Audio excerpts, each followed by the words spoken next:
हमारी सनातन भारतीय संस्कृत के वेद प्राचीनतम ग्रंथ हैं।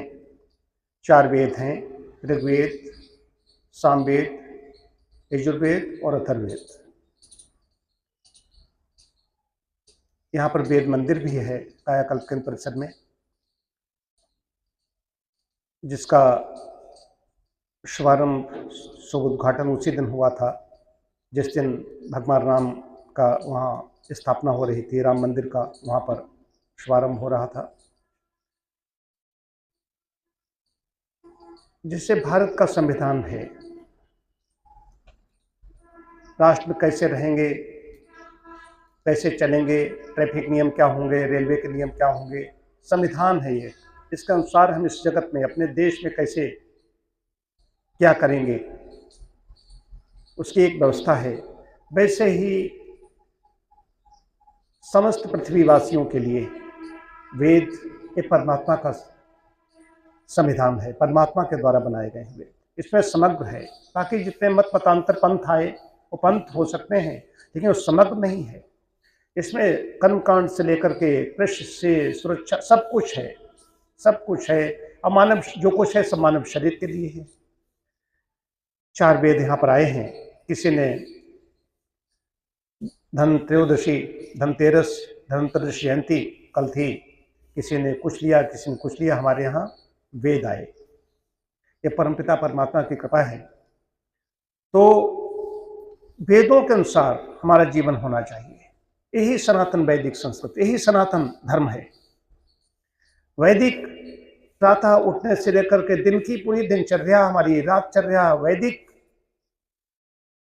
संस्कृत के अनुसार अगर होगी, तभी हम जो 4 पुरुषार्थ कहे गए हैं, धर्म अर्थ काम और मोक्ष, उसकी प्राप्त कर सकेंगे। ये पहली चीज है। तो वेद को, इनको वेदों को श्रुति भी कहा गया है। श्रुति का मतलब ये नहीं श्रुति बैठी, श्रुति मतलब सुना हुआ। पहले सुन सुन करके इसको याद रखा गया, फिर उसके बाद में इसको जब पुस्तकाकार भी दिया गया, लिखा गया ये वेद। तो ऋग्वेद सबसे प्राचीनतम ग्रंथ है। जीके में जनरल नॉलेज में पढ़ाया जाता है प्राचीनतम ग्रंथ कौन सा है, ऋग्वेद। पुस्तकाकार किया गया। तो इसमें जैसे गीता भगवान की वाणी है, वैसे ही वेद भगवान के निश्वास कहे गए हैं। ऋषियों ने समाधिस्थ अवस्था में हमारे वेद 4 वेद 6 शास्त्र में बात मिली है दोए, सुख देने सुख होते हैं, दुख देने दुख होए। 4 वेद 6 शास्त्र तो मोटी मोटी बातें ऐसी कह दिया गई, लेकिन वेद में आज जितना भी अभी चंद्रयान भेजा गया था, चंद्रयान A2 था, ये भेजा गया था और दूसरे उस पर ध्रुव पर उतारा, वो चंद्रयान उतरा।